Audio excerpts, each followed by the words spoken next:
Shadowing. Does it matter if AI is smarter than us?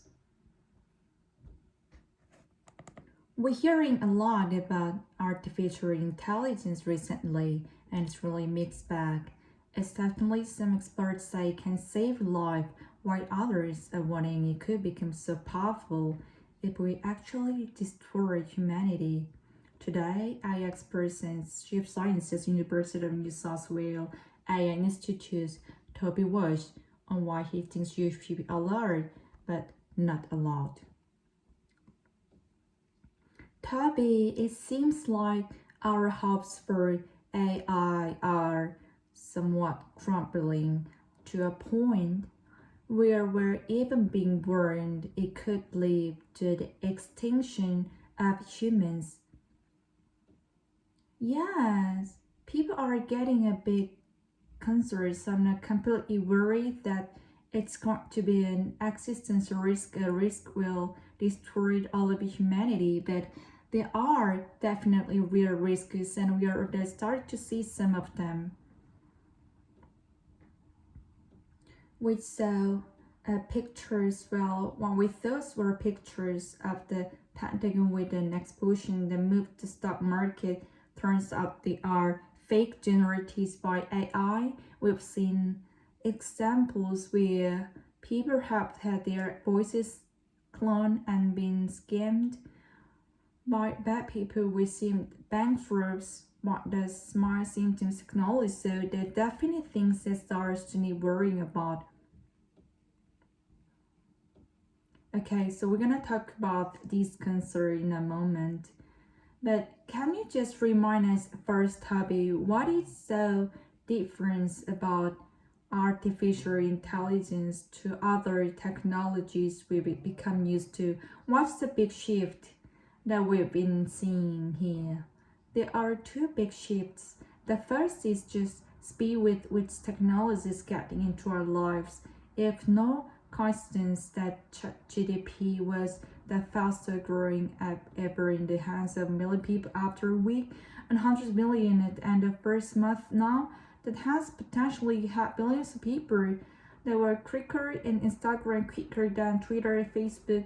Then the other thing is just this is the first technology we've had where it can make decisions. In previous technology, we've automated our muscles, we mechanize things and replace things that require manually labor, but now we're replacing mental labor, and that raises a serious question as well. What's left for human? Okay, so let's have a look again now at this concern that experts in the field raising really is starting with these statements that were released by the leaders of the top AI companies. Tell me about that. It's a short one sentence, 22 words, but it's really packs some punch, doesn't it? It is. It's a very short, epithet statements which got really the world attention, saying that this is an existential risk. Where can you choose put it same bucket as the potential for nuclear annihilation. Technology chiefs are warning these risk humans could become extinct from artificial intelligence. From top eight companies were saying in their statements, quote, mitigating the risk of extinction from AI should be a global priority alongside other societal scale risks such as pandemics and nuclear war. Word point out many people working in the fields like myself who decided not on the balance probability decide that we felt it was perhaps a little bit alarmist. There are certainly significant harms, like saying you can see, for example, the coming US presidential election being severely compromised by the misuse of these technologies. This one sentence statement was signed by leaders from OpenAI, Google DeepMind, and other AI labs. So, leaders in the field. Of course, Jeffrey Hinton, he also signed this statement. He's taught as the godfather of AI, and he quit Google, didn't he? So he could speak more freely about the potential harms of AI. I started to realize that maybe the computer model we have now actually better than the brain. Tell me about what he's been saying. Yes, Jeffrey is the person who more than anyone else, in fact, on the planet, being responsible for the current wave of interest that we see AI. He was person behind deep learning, the deep learning revolution. And he is expressing some regrets, I think, about the direction it's going. We might end up with machines that do put a lot of people out of job, for example, or do contributes to break down the structure of our society, to our political discourse. I think those are very real fear, but whether it's essentially in this sense it's going to wipe humanity off the face of the planet, I think is perhaps taking those concerns a little so far, okay? Because he also gives example sort of Vladimir Putin, what some of like Vladimir Putin can do with AI to illustrate how things can actually go very, very wrong. For the existential threat, the idea might be wipe us all out. I don't nuclear weapons, because nuclear, we do live under a constant threat of nuclear war, but at the end of the day, it's not an artificial intelligence that behind that. The people is people. Maybe AI is amplify their ability to do harm, but it's bad people who are ultimately going to be responsible if it is something like that. Yeah, I can see Putin spoke about importance of AI in 2017 during a talk to students, saying that whoever became the leader in this field will become the ruler of the world. What do you think about that?